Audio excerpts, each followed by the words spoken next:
Sebanyak 23% daripada pendapatan bulanan suami perlu diperuntukkan bagi nafkah seorang anak selepas bercerai dengan pasangan masing-masing.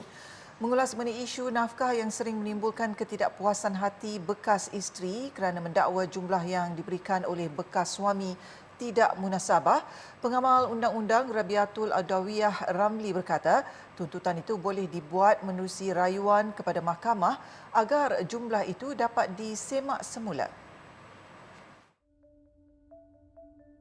Menurut Rabiatul Adawiyah, peratusan itu antara kaedah yang diamalkan sebahagian hakim di Mahkamah Syariah dalam menentukan kadar nafkah anak.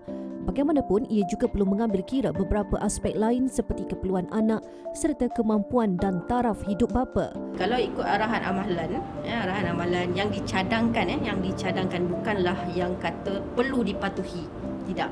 Okey, katakanlah satu orang anak dan gaji si ayah ni tadi RM1,000, maka 23% perlu diberikan kepada anak ini. Jadi kalau RM1,000 mungkin kiraan dalam RM230 untuk satu orang anak. Kalau dua orang anak dia akan jadi 30. Dia akan naik. Okey, itu ikut kemampuan. Nafkah anak itu merangkumi makan minum, pakaian, tempat tinggal, perubatan dan pendidikan yang perlu ditanggung oleh si bapa sehingga anak tersebut mampu memperoleh pendapatan sendiri.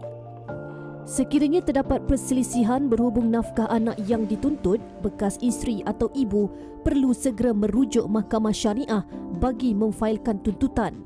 Jelasnya, kesedaran dan kefahaman orang ramai mengenai prosedur tuntutan nafkah masih di tahap yang rendah sehingga menyebabkan hak anak-anak terabai. Tapi kesilapan orang awam sekarang ni, dia dah tak tuntut, katakanlah dia bercerai tahun 2010. Okey, 2010 anak ini masa 2010 anak ini berusia 5 tahun.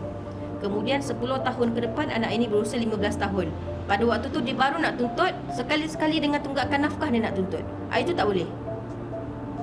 Sebab tidak akan ada istilah tunggakan nafkah dan tidak akan ada istilah nak memberi hukuman kepada bapa ini atas sebab 10 tahun yang lalu dia tak bayar. Tak boleh. Sebab tak ada arahan yang memerintahkan dia bayar. Okey? Jadi tak bolehlah. Sakit hati je lah yang dapat.